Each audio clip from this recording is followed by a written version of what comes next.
He was a potential hero, loved by his father, a bright future. Or was he? What if the person you idolized was the same one who brought you to the brink of collapse? Get ready to delve into the mind of one of My Hero Academia's most enigmatic figures. Someone who rose from the ashes, not to shine, but to set them ablaze.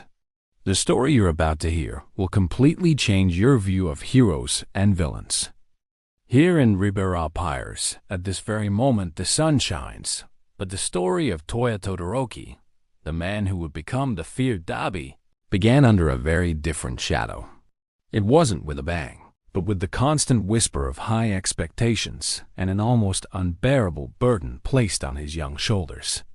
Within the Todoroki family, led by the imposing number 2 hero, Endeavor, Toya was more than just a son. He was the personification of his father's unbridled hope and ambition. Endeavor, obsessed with surpassing the legendary All Might, saw in Toya the perfect successor, the firstborn destined to inherit his flame and take it to unimaginable heights. From a very young age, Toya was subjected to an exhausting training regimen. His childhood was not a period of innocent play and discovery, but a continuous forge, a brutal shaping that aimed to mold not just a hero, but a supreme weapon. His fire quirk, powerful and intense like his father's, was paradoxically both a blessing and a curse. Toya's body simply couldn't withstand the magnitude of the heat he generated. Each burst of power resulted in painful and recurring burns, a constant reminder of the incompatibility between his gift and his biology.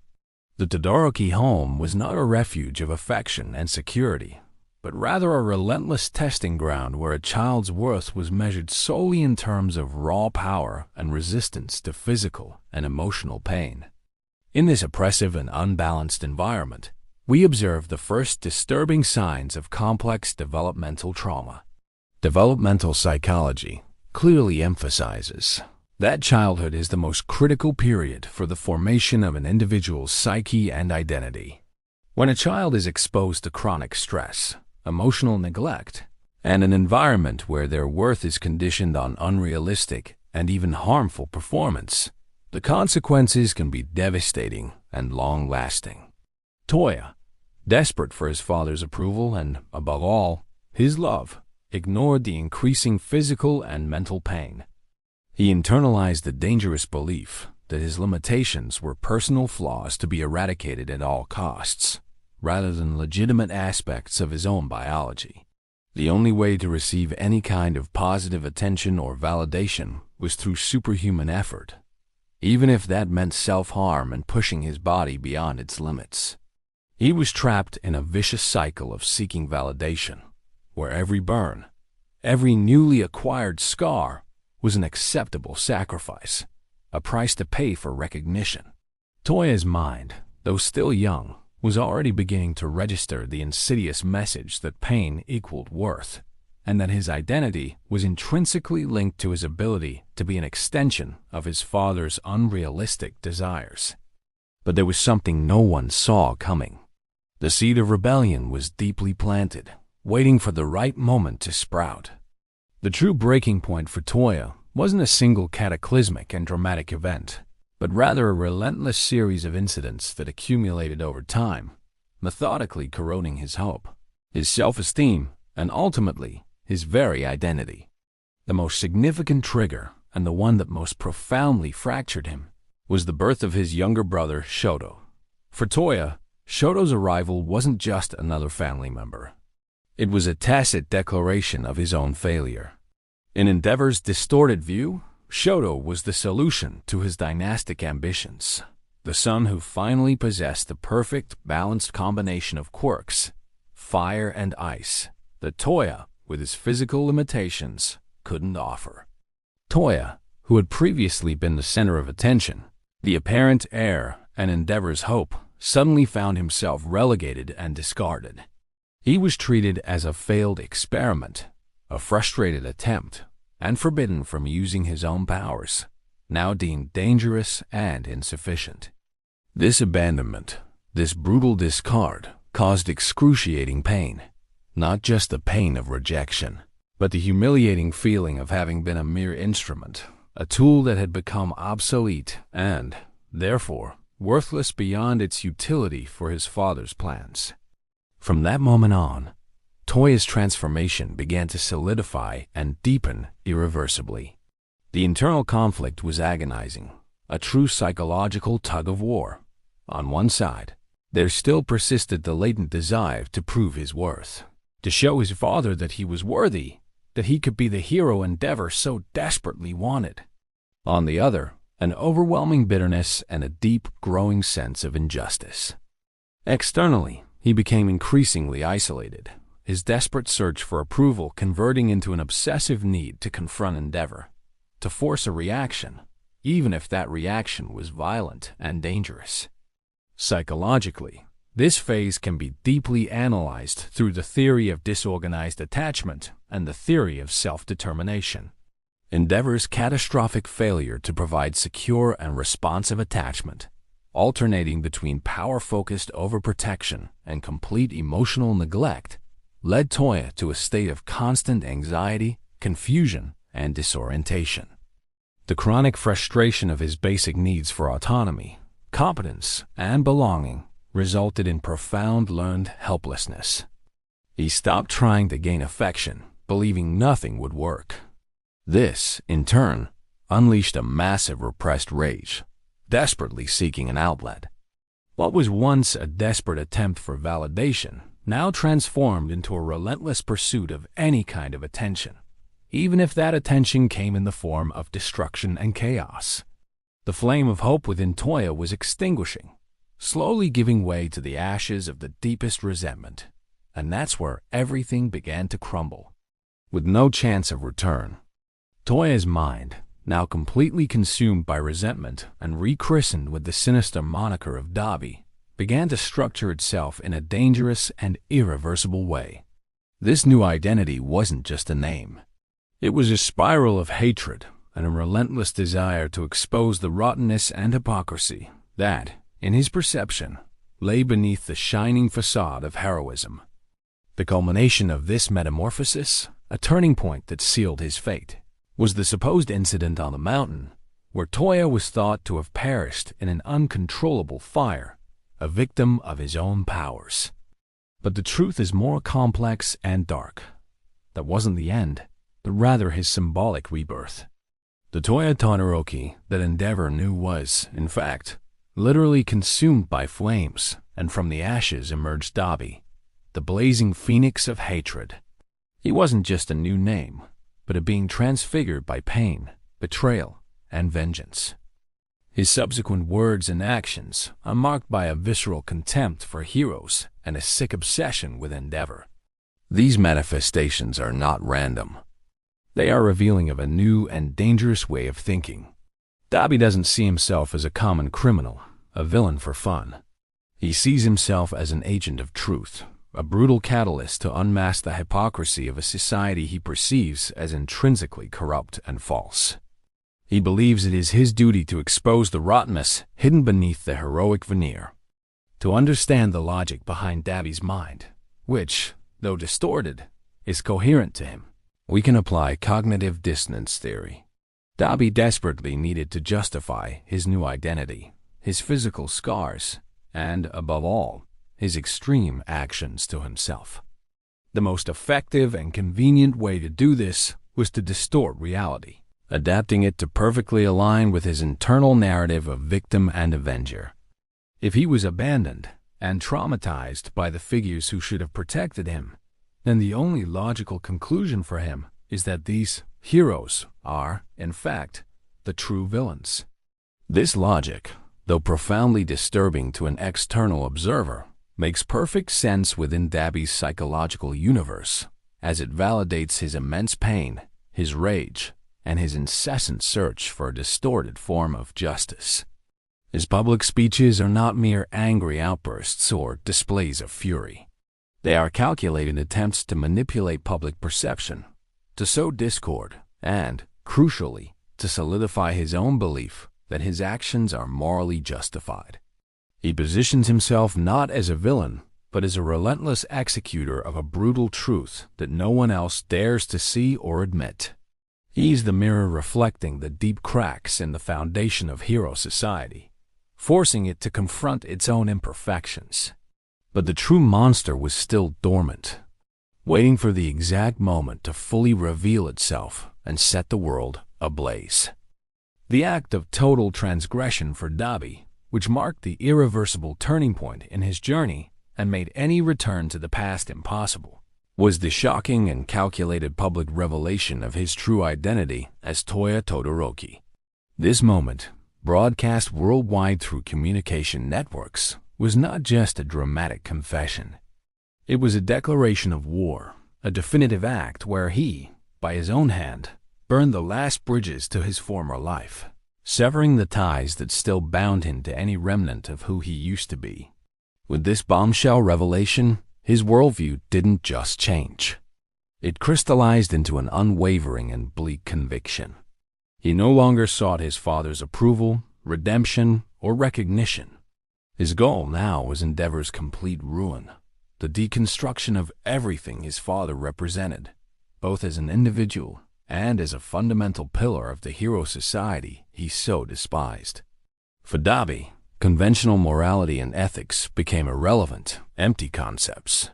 He operates under his own distorted and cruel logic, one that determines that the immeasurable pain he suffered not only justifies, but demands any act of retaliation, no matter how extreme or destructive. Dabi's rationalization is terrifying in its coldness and precision, yet it is, sadly, understandable within his particular psychological universe. He sincerely believes that by exposing the brutal and hidden truth behind the immaculate facade of heroes, he is, in fact, freeing people from the dangerous illusion of a perfect and safe world. For Dabi, destruction is not an end in itself, a mere manifestation of chaos, but a necessary means to a supposed purification, a cathartic cleansing that will bring to light the true, rotten, and hypocritical nature of society. This confronts us with a disturbing and morally complex dilemma. What if, in his mind corroded by pain and abandonment, Dabi is actually fighting for a distorted form of justice? If he is the direct product of a system that, in its thirst for power and public image, brutally neglected the well-being of its own members, wouldn't his revenge, in a dark and tragic sense, be an inevitable consequence and a mirror of that society's own flaws? Dabi's mere existence forces us to question, to what extent can the relentless pursuit of perfect, untouchable heroes, ironically, give rise to their own villains? The line between right and wrong, good and evil, becomes dangerously blurred and thin from his perspective, inviting us to an uncomfortable reflection on the very foundations of morality in a world where heroism can come at too high a price. Delving deeper into the psychological analysis, Dabi's behavior, no matter how extreme, cruel, and disturbing, reveals an inner logic, intricate and surprisingly coherent within his distorted perspective. We can apply social learning theory, which posits that individuals learn and internalize behaviors through observation and imitation of models around them. Toya grew up immersed in an environment where he daily witnessed his father, Endeavor's, obsession with absolute power, the blatant disregard for the physical and emotional limitations of his own children, and a relentless prioritization of the ultimate goal above any personal cost or the suffering of others. He learned that power and recognition were the most valuable currencies, and that pain was a necessary and acceptable sacrifice to achieve them. The verbal and emotional abuse he suffered, the systematic neglect of his own needs, and the imposition of a path that was not his own, taught him that control over his own life and self-affirmation could only be obtained through force, even if that force was inherently destructive to himself and others. His current thirst for justice is, therefore, a dark and vengeful distortion of the values he saw systematically neglected and perverted in his own life. Another fundamental pillar for understanding Dabi's mind is the retribution theory. For him, Justice is not achieved through reparation, forgiveness, or rehabilitation, but rather through punishment equivalent to the immeasurable harm inflicted upon him.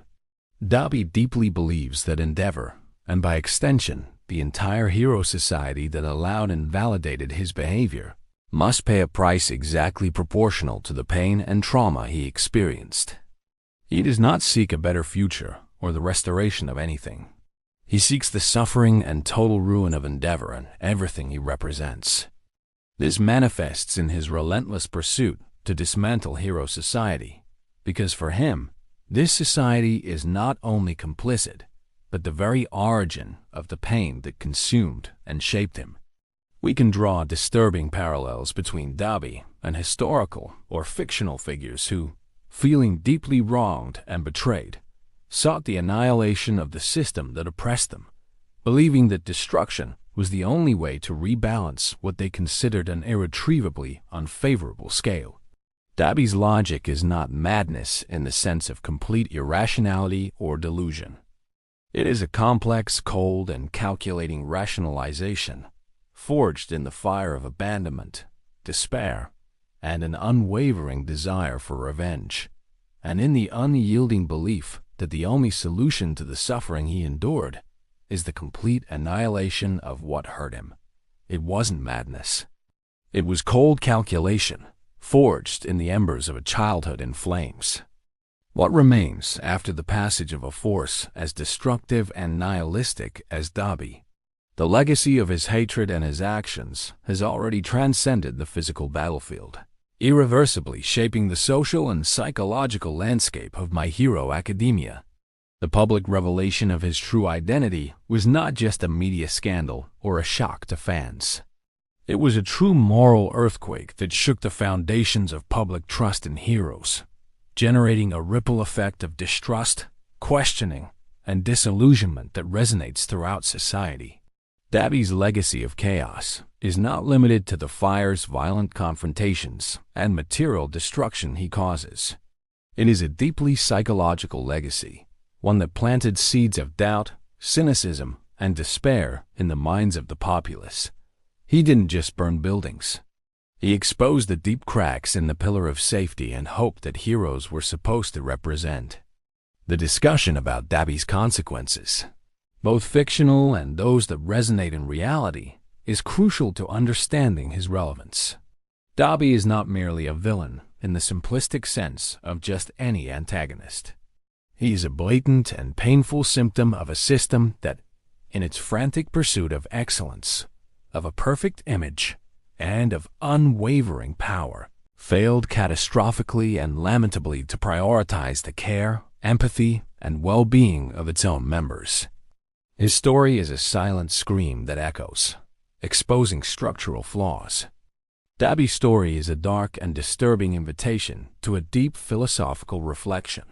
Who are we, as a society, to judge? If the pursuit of a perfect hero society, and its excessive eagerness for order, security at all costs, inadvertently created a being so consumed by hatred, pain, and the desire for destruction, what is the collective responsibility in this vicious cycle of trauma, abandonment, and retaliation? Dabi's existence is a relentless mirror that reflects the imperfections, flaws, and hypocrisies of an ideal of heroism that proved not only unattainable, but dangerously cruel in its simulated perfection. His story does not end with his eventual downfall or defeat, but with the question that continues to echo in everyone's minds. Was he merely a monster created, or an undeniable and terrifying reflection of monsters already existing within the very system that claimed to be protective? Dabi's fire may have been extinguished, but the embers of distrust and questioning continue to burn slowly, threatening to ignite what remains. But perhaps he wasn't the last.